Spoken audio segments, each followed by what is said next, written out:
आपको मिलवाएंगे एक ऐसे मुस्लिम से जो राम मंदिर आंदोलन का हिस्सा थे, एक ऐसे मुस्लिम कार सेवक जिनके सामने ही बाबरी का टूटा हुआ ढांचा समतल हो गया था। राम मंदिर के अक्षत निमंत्रण मिलते ही भावुक हो गए मुस्लिम कार सेवक। क्या है उनकी कहानी, कराएंगे आपको रूबरू।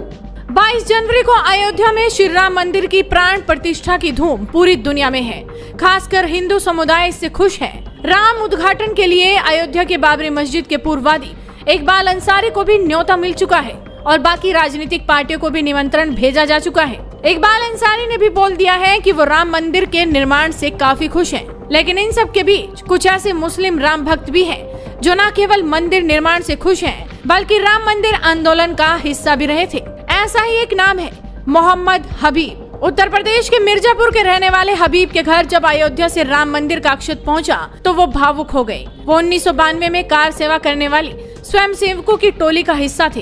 अक्षत मिलने के बाद वो भावुक हो गए और उनकी कुछ पुरानी यादें भी ताजा हो गई। उन्होंने कार सेवा के दिनों को याद किया और कहा कि वो एक बार नहीं बल्कि बार बार भगवान राम का दर्शन करने के लिए जाएंगे। मिर्जापुर जिले के जमालपुर क्षेत्र के जफराबाद के रहने वाले मोहम्मद हबीब राम मंदिर आंदोलन में शामिल थे। एक रिपोर्ट के मुताबिक वो दिसंबर 1992 में 50 कार सेवकों के साथ अयोध्या गए हुए थे। राम मंदिर निर्माण के बाद राष्ट्रीय स्वयंसेवक संघ के कार्यकर्ता उनके घर जब अक्षत लेकर पहुंचे तो हबीब अपने पुराने दिनों को याद करने लगे, जब वो बीजेपी नेता के तौर पर राम मंदिर आंदोलन में काफी सक्रिय थे। मोहम्मद हबीब बताते हैं कि उन्होंने अयोध्या में भव्य राम मंदिर निर्माण का सपना देखा था। उस सपने को पूरा करने के लिए 2 दिसंबर 1992 को अयोध्या भी गए थे। वाराणसी के कैंट रेलवे स्टेशन से 50 कार सेवकों के साथ वो अयोध्या गए। तब वो भारतीय जनता युवा मोर्चा के जिला उपाध्यक्ष थे। मोहम्मद हबीब कहते हैं कि वाराणसी के कैंट स्टेशन से ट्रेन पकड़ने के बाद अयोध्या पहुंचकर वहां पर 5 दिनों तक ठहरे थे। वहां पर विश्व हिंदू परिषद के राष्ट्रीय अध्यक्ष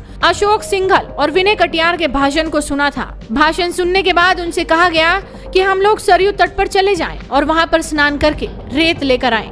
वो बताते हैं कि हमारे सामने ही बाबरी का टूटा हुआ ढांचा समतल हो गया था। इसके बाद ही हम लोग वापस लौटे थे। उनका कहना है कि जब कभी भी उन्हें मौका मिलेगा वो अयोध्या में भगवान राम का दर्शन करने के लिए जरूर जाएंगे, बल्कि एक बार नहीं कई बार अयोध्या दर्शन के लिए जाएंगे। वो कहते हैं कि ये सभी के लिए एक ऐतिहासिक दिन होगा। हमें ये तारीख बहुत तपस्या और बहुत सारी लड़ाइयों के बाद मिली है। मैं भाजपा का पुराना सदस्य हूँ। लगभग 32 सालों के बाद मुझे परिणाम मिले और पुरानी यादें ताजा हो गई। तो ये थे वो मुस्लिम कार सेवक जिनके घर अक्षत निमंत्रण पहुंचा तो वो भावुक हो गए और कुछ ऐसी बातें भी बताई जो शायद ही किसी को मालूम हो। तो आप इस पूरी कहानी पर क्या कहेंगे, अपनी राय हमें कमेंट कर